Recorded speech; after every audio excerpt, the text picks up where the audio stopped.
అందరికీ నమస్కారం అండి. నేను మీ బారిస్టర్ పార్వతీశానండి.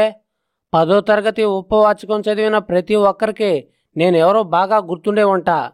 ఏంట్రా పిల్లలు, నా కోసం బాగా ఎదురు చూస్తున్నట్టున్నారే. ఇక ఏమాత్రం ఆలస్యించకుండా మొదలెడదాం. ఎపిసోడ్ 8. సమీపంలో ఉన్న కాఫీ హోటల్కి వెళ్ళాను. నేను చాలా కాలం పాటు పట్నం వాసంలో ఉన్నా ఎప్పుడూ కూడా కాఫీ హోటల్కి వెళ్ళలేదండి. ఇదే మొదటిసారి. కుర్చీలు బల్లలు ఉన్నాయి. చాలామందికి పలహారాలు చేస్తూ ఉన్నారు. ఒక ఆయన యజమాని కాబోలు గుమ్మం దగ్గర కుర్చీ వేసుకొని కూర్చుని డబ్బు వసూలు చేస్తున్నాడు. పలహారాలు చాలా రకాలున్నాయి. నేను వెళ్ళి పలహారాల బల్లకు దగ్గరలో ఉన్న కుర్చీలో కూర్చున్నాను. నల్లని తుండులాంటి కుర్రాడు నా దగ్గరకొచ్చి ఏం కావాలి సార్ అన్నాడు. ఏం అడగడానికి నాకేమీ తోచలేదు. గుక్క తిప్పుకోకుండా ఓ 20 వస్తువులు ఏకరో పెట్టాడు. వాడు చెప్పిందేంటో ఒక్కటి నాకు సరిగ్గా వినబడలేదు. నా ఎదురుగా ఉన్న బల్లకేసి చూపించి నాకు కావలసిన వస్తువులేవో తెప్పించుకొని తిన్నాను. కాఫీ తెమ్మని చెప్పాను. 2 ఇత్తడి గిన్నెలు తెచ్చి కాఫీ అందులో చల్లారబోయడం మొదలెట్టాడు. ఆ పద్ధతి నాకు బహు తమాషాగా ఉంది. ఓ గిన్నెలో నుంచి మరో గిన్నెలోకి నిలువెత్తున ఎత్తిపోయడం మొదలెట్టాడు. ఆ వేడి వేడి కాఫీ అంతా వాడి కాళ్ళ మీదో లేదో నా నెత్తి మీద పడుతుందో అని హడలిపోయి కూర్చున్నాను. మొత్తం మీద అలాంటి ప్రమాదం ఏమీ లేకుండా వేడి తుంపర్లు ఎగజిమ్మి ఆ కాఫీ నాకు ఒప్పచెప్పాడు. కాఫీ పుచ్చుకొని ఎంతైంది సారు అని అడిగాను. చెప్తాలేండి, అక్కడ కూర్చున్న ఆయనకి ఇవ్వమన్నాడు. సరే అని కాస్త ముందుకొచ్చాను. నా వెనకాలనే వచ్చి అంజికాలనా అని ఊరంతా వినబడేలా పెద్ద పొలికేక పెట్టాడు. నేను ఉలిక్కిపడి వెనక్కి తిరిగి ఏంటి గాడిది గుడ్డిలాగా జునిపిస్తావు అన్నాను. వాడికి అర్థం కాక మాట్లాడకుండా చక్కపోయాడు. తెలుగు తెలిసిన వాళ్ళు ఒకరో ఇద్దరో నవ్వారు. ఆ యజమాని నన్ను పిలిచి డబ్బులు పుచ్చుకొని పంపించేశాడు. నేను గుర్రపు బండి చేసుకుని తిన్నగా నా బసలోకొచ్చి పొద్దుటి నల్ల బ్రాహ్మణుణ్ణి రైలు సంగతి అడిగాను. ఆయన నాతో ఎక్కడికి వెళ్తున్నావు అని అడిగాడు. ఇలా ఇంగ్లాండ్కి వెళ్తున్నాను, కొలంబోకి వెళ్లే రైలు ఎప్పుడొస్తుంది అని అడిగాను. సాయంత్రం 6 గంటలకని పలానా స్టేషన్కి వెళ్ళమని చెప్పాడు. నా చేతిలోటి కాగితపు సంచి చూసి అదేంటయ్యా అని అడిగాడు. టోపీ సారు అన్నాను. ఏది చూపించు అని అడిగితే చూపించాను. ఆ టోపీ చూసి అక్కడి నుండి ఒకటే నవ్వు.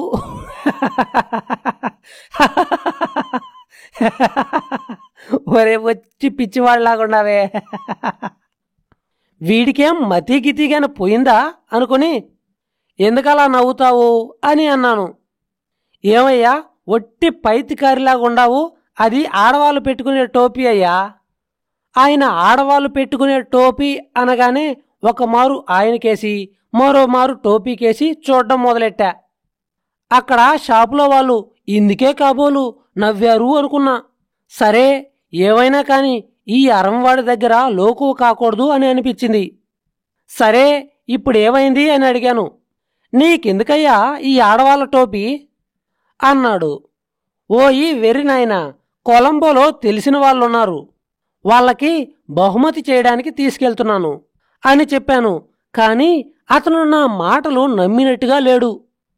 ఇక ఆయనతో మాట్లాడుతూ ఉంటే ప్రయోజనం లేదు అని నా గదికి తిరిగి వెళ్ళి సామాను సర్దుకొని రైలు కోసం బయలుదేరాను.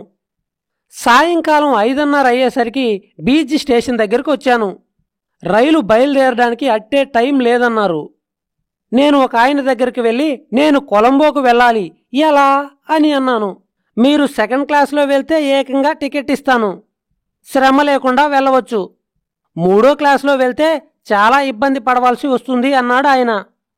ఇంగ్లాండ్కు వెళ్తున్న వాళ్ళం 2nd క్లాస్ టికెట్ కొనడానికి ఆలోచన ఏమి అని. సరే అయితే 2nd క్లాస్ టికెట్టే ఇప్పించండి అని ఆయనతో అన్నాను. టికెట్ ఇచ్చి మీరు రేపు సాయంకాలానికి ట్యూటీకోరిన్ వెళ్తారు, అక్కడ దిగి స్టీమర్ ఎక్కినట్లయితే మర్నాడు ఉదయాన్నే కొలంబో చేరగలరు అని చెప్పాడు. అయితే ఒక రాత్రి స్టీమర్లో ఉండాలా? రైలు తిన్నగా కొలంబో దాకా వెళ్ళదా అన్నాను. ఆయన నా ముఖం కేసి ఒక మారు చూసి అది వరకు దాకా నాతో మాట్లాడుతున్న గౌరవ స్వరం మార్చి, అబ్బే వెళ్ళడం లేదండి, ఈ మధ్య పూర్వం రాములు వారిది బాగుండేటప్పుడు వెళ్ళేదట, కాని అది నరిమిలో అది శికస్తు పడి సముద్రము మామూలుగా అడ్డం ఉండడం వల్ల ఇప్పుడు వెళ్ళడం మానివేసింది. అది బాగు చేయడానికి మళ్ళీ ఆంజనేయులు గారికి కబురు చేద్దాము అని అనుకుంటే వారి అడ్రస్సు సరిగ్గా తెలియలేదు. అసలు తిన్నగా కొలంబో వరకు రైలు వెళ్ళవలననేదే మా ఉద్దేశం కూడాను అన్నాడు. మారు మాట్లాడకుండా నా టికెట్ ఆయన దగ్గర పుచ్చుకొని రైలు దగ్గరికి వెళ్ళాను. గార్డు స్వయంగా వచ్చి సెకండ్ క్లాస్ పెట్టెలో ఎక్కించాడు. మీకు సౌఖ్యంగా ఉంటుందని, ఎవరు అట్టే మంది ఎక్కరు, మీరు సుఖంగా పడుకోవచ్చునని చెప్పాడు. ఇలా చెప్పి ఆయన వెళ్ళబోతూ ఉంటే, అట్టే మంది ఏంటి, అసలు ఎవరు కూడా ఈ పెట్టెలో ఎక్కకూడదు, అడ్డమైన వాళ్ళు అంతా ఈ పెట్టెలో ఎక్కితే నాకు మహా అసహ్యంగా ఉంటుంది, ప్రతి వారితోనూ కలిసి తిరగడం నాకు అస్సలు శశేమిరే ఇష్టం లేదు, ఈ రోజుల్లో ఎంతసేపు దూరంగా ఉంటే గౌరవం, కానీ అలాంటి వాళ్ళు కూడా మనతోటే తిరుగుతున్నారు, అగౌరవం మనకే అన్నమాట అనేది ఆలోచించరు, అటువంటి మర్యాద అది లేదు, అందుకనే మా వాళ్ళు అంత నీచ స్థితిలో ఉండడం, ఆ గౌరవం అది మీ దొరలకే చెల్లింది, మీ మటుకు మీరు చూడండి, నా మర్యాద గౌరవం అది ఆలోచించి ఇంత ఇదిగా మాట్లాడారా. స్టేషన్ మాస్టర్ చూడండి, తెలివి తక్కువవాడు కాబట్టి ఇవేవీ ఆలోచించకుండా అంత తెలివి తక్కువగా మాట్లాడాడు. నాకు ఆయన పైన చాలా కోపం వచ్చింది. తగిన సమాధానం చెప్పి పరాభవిద్దాం అని అనుకున్నాను, కానీ ఎందుకు అనవసరంగా అని ఊరుకున్నాను. బురదలో రాయి వేస్తే అది మన మీద చిమ్ముతుందని మా మామ్మ చెప్పిన మాటలు నాకు అప్పుడు జ్ఞాపకం వచ్చింది. ముసలి వాళ్ళు విద్యాహీనులు అని మనం తోసివేస్తాం, కానీ వాళ్లకున్నంత ప్రపంచ జ్ఞానం మరొకరికి లేదు. వాళ్ళ పాండిత్యం అంతా వాళ్ళ మాటల్లోనూ చేష్టల్లోనూ ఇమిడి ఉంది. ఇంకా మీతో ఏమైనా మాట్లాడాలి అని అనుకుంటే మళ్ళీ దర్శనం చేస్తాను అండి అని ఆయన నాతో చెప్పి అక్కడి నుండి వెళ్ళబోతూ ఉన్నాడు. ధనం మూలం ఇదం జగత్ అని మా తాత చెప్తూ ఉండేవాడు. డబ్బు దగ్గర ఏ పని పడితే ఆ పని చేయగల సామర్థ్యం ఉందని చాలామంది దగ్గర విన్నాను. చిన్న క్లాసు మాస్టర్కి లక్ష్మీ ప్రసన్నం చేస్తే పై క్లాసులోకి సులువుగా ప్రమోషన్ కావచ్చునన్న సంగతి నా అనుభవంలోదే. పోలీసు వాళ్ళు కొంతమంది దొంగలకు ధనాపేక్షతో సహాయం చేస్తారని ప్రతీది. కొంతమంది అన్యాయవర్తులైన మెజిస్ట్రేట్లు ముద్దాయిల దగ్గర లంచం పుచ్చుకొని కేసులు కొట్టివేయడం మామూలు అని వినికిడి. రిజిస్టర్ ఆఫీసులో 10 రూపాయల నోటు చూపిస్తే నిమిషంలో పని అయ్యి యువతల పడతాం. అనవసరమైన పనులేమీ లేకుండా పీడబ్ల్యూ వాళ్ళకి వాళ్ళ మామూళ్ళు వాళ్ళకి ఇచ్చేస్తే కాలువకు ఎన్ని గంటలు కొట్టుకున్నా వాళ్ళకి కనపడవు. ఇదంతా గ్రహించి ఏదో గాడ్డు, అందులోనూ పేదవాడు, కుటుంబీకుడు, మన బోటి వాళ్ళు 1 రూపాయి ఇవ్వకపోతారా అని ఆలోచిస్తూ ఉంటాడు. మనం కాకపోతే వాళ్ళకి ఎవరు ఇస్తారు గనుక జీతం రాళ్లతోటి సంసారం జరగడం ఎలాగా?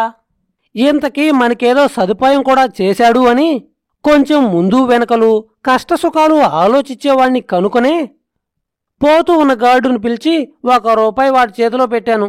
తీరా రూపాయి చేజారిన తర్వాత వాడేమనుకుంటాడో కదా, అనవసరంగా వాడికి రూపాయి ఇచ్చాను, మనకేం తంట వస్తుందో, పోనీ ఇచ్చిన వాణ్ణి మరో 2 రూపాయలన్నా ఇవ్వకుండా 1 రూపాయే ఇచ్చాను. ఆధిక్యత వల్ల దోషం లోపిస్తుందేమో అని పరిపరి విధాల మనసు పశ్చాత్తాపపడడం మొదలెట్టింది. ఆ గార్డు ఒకసారి నాకేసి రూపాయి కేసి చూసి మాట్లాడకుండా రూపాయి జోబులో వేసుకుని నవ్వుకుంటూ పోయాడు. ప్రపంచం అంటే ఇంతే కదా అని అనుకున్నాను. వీడేమైనా అనుకుంటాడేమో అని నేను పరిపరి విధాలుగా భయపడుతూ ఉంటే చడీ చప్పుడు లేకుండా రూపాయి జోబులో వేసుకుని చక్కపోయాడు. అవురా, డబ్బు ఎంత పని చేయిస్తుంది అని అనుకున్నాను.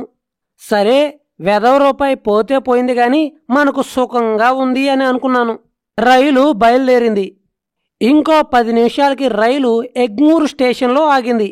అక్కడ కనబడిన ఒక బంట్రోతుని పిలిచి అడిగితే ఇదంతా చెన్నాపట్నమేనయ్యా అని చెప్పాడు. ఎంత పెద్ద పట్నం అని ఆశ్చర్యపోతూ ఊరి మధ్యలో కూడా రైలు వేశారు, దీనివల్ల ప్రజలకేమీ ప్రమాదం ఉండదు కదా అని అనుకున్నాను. ఇంతట్లోనే నా పెట్టెలోకి 4 అరమవాళ్ళు రాబోయారు. చిలకల్లా వస్తున్నారా నాయనా, అవతలికి దయచేయండి అని అన్నాను. వాళ్ళు నా మాటలు పట్టించుకోలేదు, మాట్లాడకుండా తలుపు తీస్తున్నారు.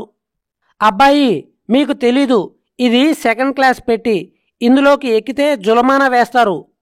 అవతలికి వెళ్ళి ఇంకొక పెట్టిలోకి ఎక్కండి అన్నాను. అందులో ఒకడు నా ముఖం కేసి ఎగాదిగా చూసి, నువ్వు ఇక్కడున్నావేమి? నువ్వు 4th క్లాస్ పెట్టిలో ఎక్కవలసిన మనిషిలాగా ఉన్నావు. ఇక్కడి నుండి దయచేయమని వచ్చిరాని తెలుగులో అన్నాడు. వాళ్ళ సాహసం చూస్తే నాకు ఆశ్చర్యం వేసింది. చిత్తం టెంకితలానికి సౌందర్యానికి మీది పుట్టిల్లు, ఇక కబుర్లకి ఏమి లోటు గనక అధిక ప్రసంగం చేయకు, ఇక దయచేయి అన్నాను. నేనన్నదంతా వాళ్ళకి బాగా అర్థం కాలేదు అనే విషయం నాకు తోస్తుంది. అందుచేత వాళ్ళు నా మాట వినిపించుకోనట్టు నటించారు. సరిదా అయ్యా, నువ్వు జాస్తి వాడకయ్యా, మాకు తెలుసును అన్నాడు ఒకడు. ఇంతట్లోకే గార్డు అలాగా వెళ్తూ ఉన్నాడు. వీళ్ళని అవతలికి గెంటి వేయమని చెప్దామని గార్డును ఒక కేక వేశాను. వాడు నా మాట వినిపించుకోకుండా చక్కాపోయాడు. ఇంతట్లోకే వీళ్లకు తోడు ఇంకొక ఆయన చేరాడు. ఆ వచ్చిన ఆయనతోటి వాళ్ళు జరిగిన సంగతంతా చెప్పారు. నాకు ఇంగ్లీషు రాదు కాబోలు అని అనుకున్నారు వాళ్ళు. వట్టి పల్లెటూరు దద్దం వలె ఉన్నాడు. గార్డుకు 1 రూపాయో 2 రూపాయలు చేతిలో పెట్టినట్టున్నాడు. ఇంకా పాపం పెట్టంతా కూడా తనదే అంటున్నాడు అని వాళ్ళలో వాళ్ళు అనుకున్నారు. నేను గార్డుకు 1 రూపాయి ఇచ్చినట్టు వీళ్ళకెలా తెలిసిందా అని అనుకుని, అనవసరంగా అట్టే మాట్లాడకండి, చెన్నాపట్నం అంత ఊరు కాకపోయినా నేను నరసాపురంలో చదువుకున్నాను, నేను గార్డుకేమీ ఇవ్వలేదు, మీ వైఖరి చూస్తే తెలియక సెకండ్ క్లాస్ పెట్టిలోకి వస్తున్నారేమో అని అనుకుని మీ మేలు కోరి అలా చెప్పాను. మీరు ఈ టికెట్లే కొనుక్కున్నట్లయితే ఇందులోకే రావచ్చును, నా అభ్యంతరం ఏమీ లేదు అన్నాను. దజ్జాగా గార్డు రూపాయి పుచ్చుకొని మోసం చేశాడు కదా అని అనుకున్నాను. పైగా అనవసరంగా వీళ్ళతోటి పేచీ కూడా ఎందుకు అని అనుకున్నాను. వీళ్ళతో పేచీ పెట్టినా ఏమీ లాభించేటట్టు ఏమీ కనబడలేదు. నేను అనవసరంగా దెబ్బలాడే స్వభావం కలవాడిని కాను. అందులో లాభించేదేమీ లేదు అని తెలుసుకున్న తర్వాత అసలే పేచీలోకి దిగను. ఒకవేళ పేచీలోకి దిగినా తక్షణం ఇంగ్లీషు వాళ్ళు యుద్ధంలో తమ పని మరోలా అవుతుంది అని అనుకున్నప్పుడు వాళ్ళు వెనక్కి తగ్గడానికి ఏమాత్రం ఆలోచించరు అని మా మాస్టర్ గారు చెప్పిన సంగతి గుర్తుకొచ్చి నేను వెనక్కి తగ్గాను. కానీ రూపాయి అనవసరంగా గార్డుకిచ్చినందుకు మాత్రం చాలా బాధగా విచారంగా ఉంది. ఏమి అంటే నేను పైకి మరోలాగా కనబడ్డా నేను బహు జాగ్రత్త మనిషిని. అనవసరంగా డబ్బు ఖర్చు పెట్టడం నాకు ఇష్టం ఉండదు. అలా అని సమయం వచ్చినప్పుడు డబ్బు వెనక్కి తీసేవాణ్ణి కాను. కానీ మంచో చెడో కాస్త దూరాలోచన కలవాణ్ణి కనుకొనే ఒక్కటే పద్ధతి పెట్టుకున్నాను. 1 వేసి 10 లాగాలి అనే పద్ధతి వాణ్ణి. అందుకనే వాళ్ళు నా గురించి ఏమనుకున్నా నేను వట్టి వెర్రివాణ్ణే అని అనుకున్నాను. గార్డుకు 1 రూపాయి ఇచ్చాను. రూపాయి పోయినా ఇరుకు లేకుండా, ఎక్కువ మంది జనాలు లేకుండా సౌఖ్యంగా సుఖంగా ఒక్కడే పెట్టిలో కూర్చోవచ్చు అని అనుకున్నాను. కానీ నా జన్మలో ఈ ఒక్కసారి మటుకే వాడి చేతిలో మోసపడ్డాను. ఇదివరకు ఎప్పుడూ కూడా ఇంతటి దొంగను నేను ఎప్పుడూ చూడలేదు. మా మాస్టర్ గారు అది వరకు నాకు ఒక మాట చెప్పాడు. నేను చిన్నపిల్లవాడిగా ఉన్నప్పుడు మా మాస్టర్ గారు పిలిచి, ఒరే పార్వతీశం, మనం వెళ్తూ ఉన్నప్పుడు దారిలో బురదగాని పేడగాని కనబడ్డప్పుడు చేతిలో రాయి ఉంది కదా అని అందులో విసరకూడదురా, అది మన మీదే పడుతుంది. అలాగే అనవసరమైన గొడవలకు పోవద్దు, అది అటు తిరిగి ఇటు తిరిగి మన మెడకే చుట్టుకుంటుందిరా అని ఆయన చెప్పిన మాటలు నాకు అప్పుడు జ్ఞాపకం వచ్చింది. అందుకనే ఆ అరమ వాళ్ళతో ఎందుకు పేచి అని కాముగా కూర్చున్నాను. ఇక ఆ తర్వాత ఏమైంది? నా ఇంగ్లాండ్ ప్రయాణం సాఫీగా సాగిందా లేదా? ఈ వేమూరు పార్వతీశం బారిస్టర్ పార్వతీశం కావడానికి ఎన్ని కష్టాలు పడ్డాడు? నేను పడ్డ కష్టాలు మీ అందరికీ నవ్వులాటుగా ఎలా అనిపించింది అన్నీ నెక్స్ట్ వీడియోలో తెలుసుకుందామండి. ఇలాంటి మరిన్ని వీడియోలు కావాలంటే మన ఛానల్ని సబ్స్క్రైబ్ చేసి ఎంకరేజ్ చేయండి.